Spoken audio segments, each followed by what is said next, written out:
Tá aí, então, nessa semana, o ministro Weintraub, Abraham Weintraub, chegou a ir à Câmara dos Deputados por convocação dos parlamentares para tentar explicar esse contingenciamento. Nós estamos aqui ao lado do deputado federal Merlong Solano, que participou da reunião, conversou e vai nos dizer, afinal de contas, o Ministério da Educação conseguiu convencer os parlamentares da necessidade desse contingenciamento? Boa tarde, deputado Merlong Solano. Boa tarde, Joelson, Alivaldo. Boa tarde.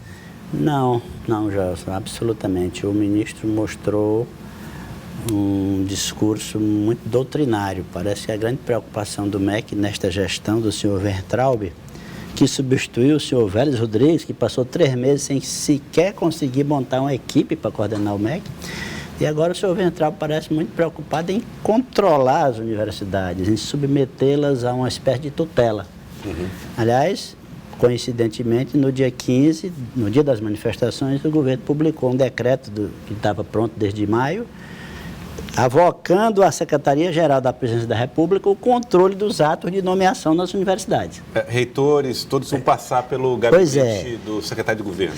Diretor de centro, pró-reitores, portanto, ferindo o artigo, se eu não me engano, 217 da Constituição Federal, que prevê a autonomia universitária. Quer dizer, daqui a pouco o secretário-geral da Presidência da República tem que estar sabendo quem é que vai ser o diretor de um centro numa universidade brasileira, que já existe um reitor para isso.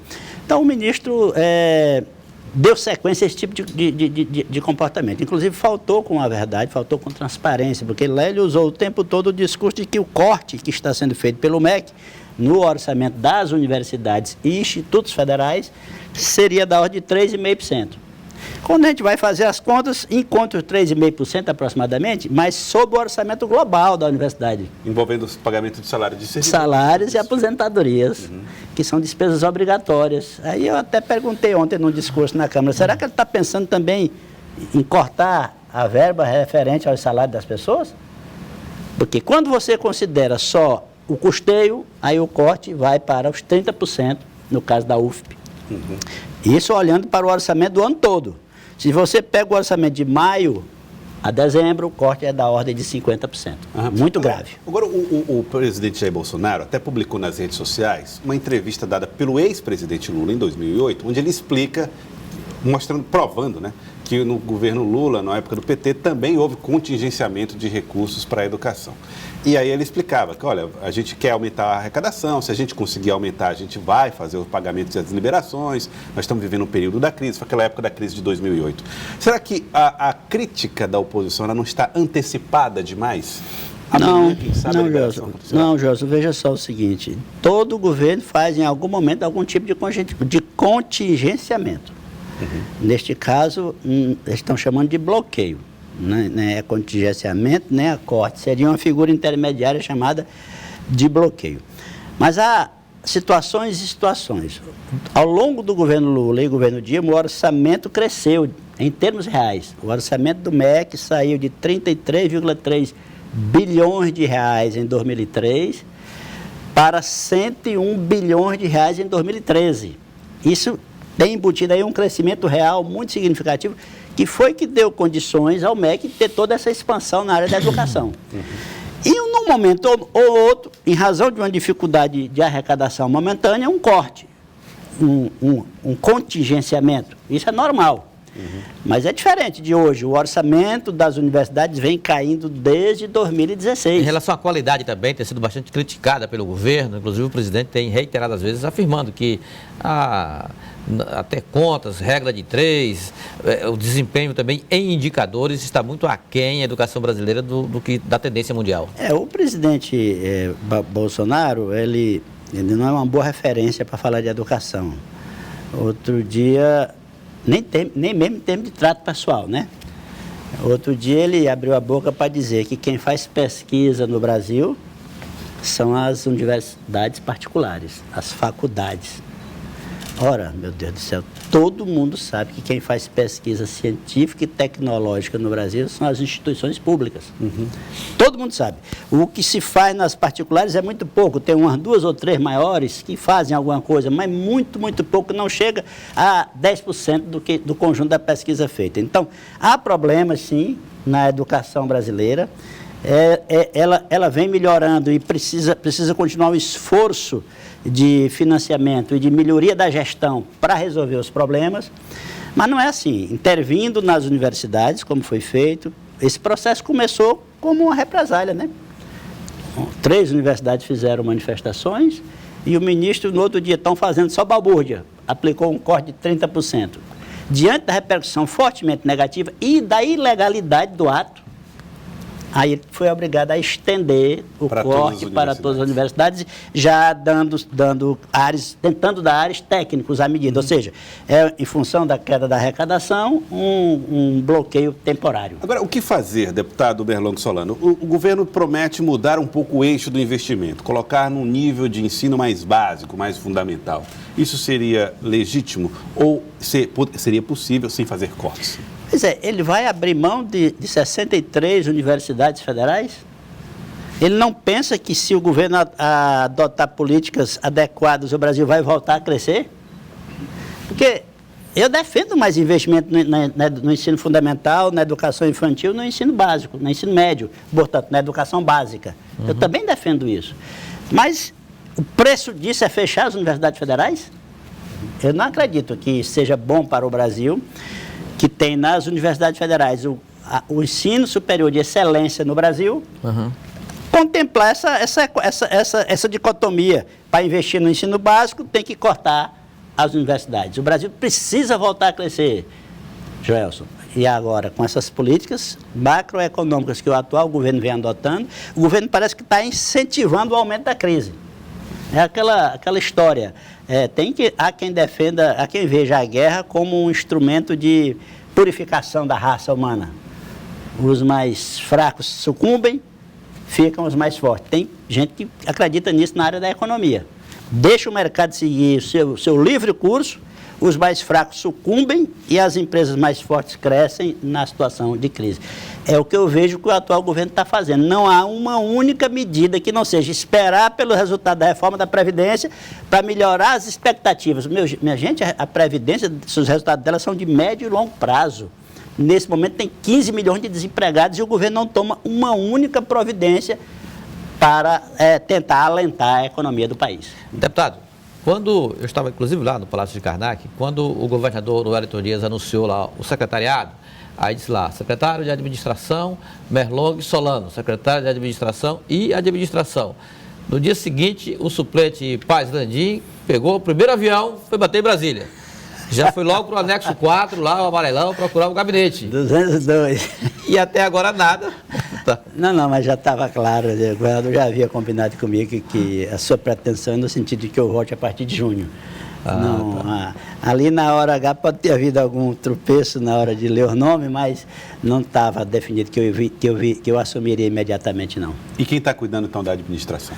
Por enquanto continua o secretário Ricardo Pontes, lá, que quando eu vier e assumir, ele irá assumir a missão muito importante, que é a missão de coordenar a nossa Previdência. O Piauí Previdência, que é fundamental esse trabalho de ajudar a organizar melhor a Previdência, porque ela é o grande instrumento de desequilíbrio das finanças do Estado do Piauí. A propósito disso, o governo já anunciou que fez um levantamento dos imóveis, cerca de 5 mil imóveis, para que seja feita uma negociação e melhore a saúde da Previdência no Estado do Piauí. Muitos desses imóveis, inclusive, estão ocupados por categorias, entidades de classe, que fizeram clubes, sedes de suas associações, e agora o governo está informando que quer dispor desses imóveis. Como é que isso deve acontecer? Como é que deve ser feito esse serviço? Essa será uma das linhas de trabalho, uma das metas prioritárias da gestão na SEAD, né?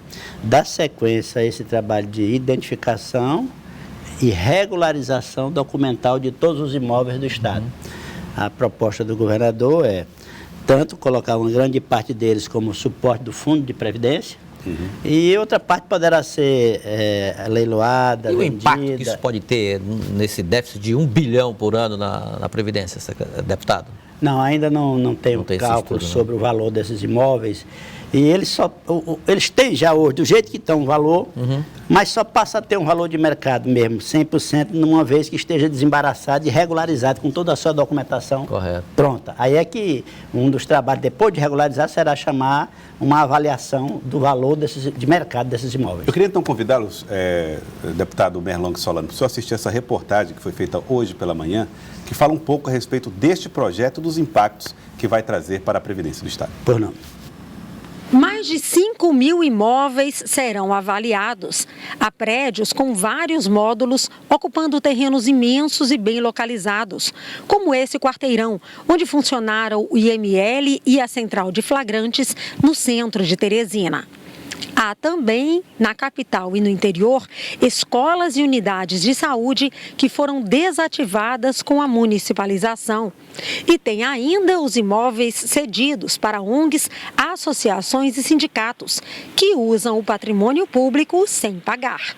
O governo do estado contratou a consultoria da FIA, Fundação Institutos de Administração ligada à USP, para procurar soluções que abasteçam o caixa e diminuam o déficit da Previdência.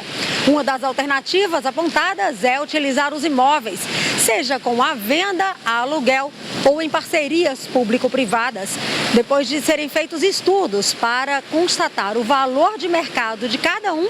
O governo do estado vai solicitar aos deputados estaduais que autorizem a negociação.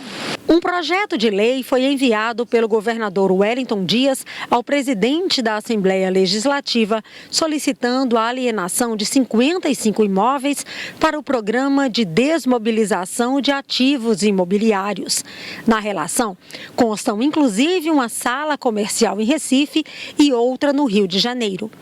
Pelo projeto, a SEADPREV pode destinar o rendimento das transações a cotas em fundos imobiliários, fundos de previdência, fundos de participação ou de investimentos. A lei tem que ir para a Assembleia com toda a avaliação do imóvel, com todo o custo do imóvel, para que vai servir o recurso que vai ser da venda, do aluguel ou da parceria público-privada desse imóvel. Que a ideia que o governador tem é trazer todo esse recurso para o fundo de previdência, para a gente criar um recurso suficiente para aguentar a transição que vai ser dessa previdência para a previdência complementar, que a gente já está instalando no Piauí e já começou a valer de 7 de março desse ano para o servidor do Executivo Legislativo. O TCE também já assinou. É um trabalho longo, difícil, mas necessário, né? Necessário fazer. São muitos imóveis, está aí mais de 5.000 imóveis. Há uma grande quantidade deles sobre os quais o Estado não tem controle sobre o dia a dia, tem imóveis se deteriorando. E são imóveis muitas vezes bem situados, em Teresina, em grandes cidades do interior. Tem coisa aí que fica nas áreas centrais das cidades. Aquele ali, 13 de maio com Rua São Pedro, imagine aí, pronto, perto da Praça Aérea. Aquele ali da Praça Ao lado Aérea. do Diocesano. Patrimônio e tanto, assim. Então se trata de identificar todos, regularizar, ou seja, o Estado tem que ter a documentação em dia, para que o valor de mercado daquele imóvel possa ser apurado próximo do valor real de mercado. Porque com o imóvel em situação precária do ponto de vista jurídico, o valor dele praticamente, quem é que vai comprar um terreno ou alugar um terreno que está numa situação ilegal. Sem segurança nenhuma, né? Segurança jurídica, né? Comprometedora. Agora, isso pode se estender também para a zona rural, por exemplo, no sul do estado, as terras do Piauí, há uma enorme lacuna a ser preenchida na arrecadação e, consequentemente, quem sabe até na comercialização também. Esta é uma das linhas de trabalho do INTERP. O governador incluiu este trabalho de regularização dos imóveis rurais no programa que a gente tem com o Banco Mundial.